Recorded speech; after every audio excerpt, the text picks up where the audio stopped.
Hello, Lighthouse family. One of the things I have loved about lockdown has been that I've had longer to walk on the heath and spend more time marvelling and enjoying God's creation, especially the trees. I love the trees. I love the seasons in the trees, watching the leaves change, the new leaves come, how they then blossom, what have you. And I love watching the leaves move in the breeze. And at the start of lockdown, I heard about one arborologist, that's a tree specialist to you and me, who had been furloughed. And what she was doing was going around and writing in chalk on the pavement the names of the trees and facts about the trees. And I just thought that was a fantastic thing to do. And I wished she lived in northwest London.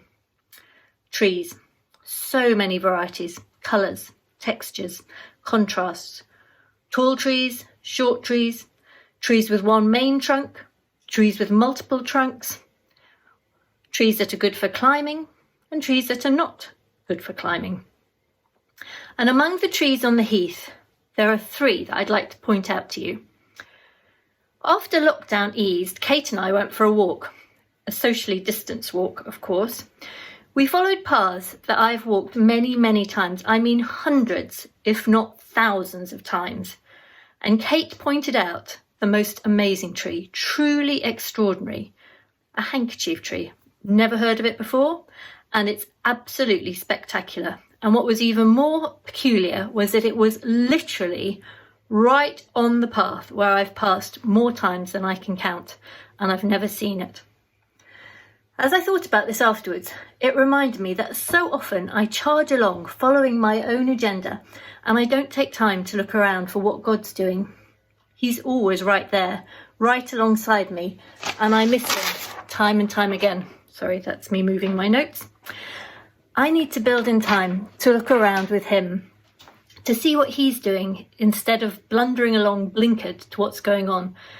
And as I do that, as I wait for him and look for what he's doing, I'm blessed by his presence, his creativity, and his perfect plans. There's another tree that I look at with recognition on the heath. I'd like to say that it's one of the willows, deeply rooted and magnificent by the side of one of the ponds. It's not. It's this tree, blown over in a storm. Sometimes I feel like this tree, dashed to the ground. I feel that people can see right through me, that I'm not doing what I should be doing. But what I love about this tree is that it's still connected to what it needs. There's a very small root that still taps into the nourishment which allows it to produce leaves. I hope you can see all this from the pictures. This tree gives me hope and encouragement. It gives me the hope and encouragement I need sometimes to carry on. My third tree is this tree. Again, I hope that the photo shows clearly what I'm trying to demonstrate. What's fantastic about this tree is that it's right on the edge of a copse. And what it's done is it's put all its energy into, and all its branches go out from the copse. There are no branches on the side where the other trees are, because the other trees take all the light there. And this tree knows that what it needs is light. So it puts all its leaves, all its branches out to the side where it can get the light it needs to photosynthesize and flourish. So my encouragement to you today is 1. Pause and check in with the Lord. Don't miss out on what he's trying to show you. 2, trust in your connection to him, however tenuous it might feel sometimes. It's real, it's meaningful, and it carries life not only to you but to the people around you. And thirdly, focus on the things that will strengthen your relationship with our Father God, the Father of lights. Consciously turn away from anything that isn't aligned with his goodness. Put all your energy into the branches in the light.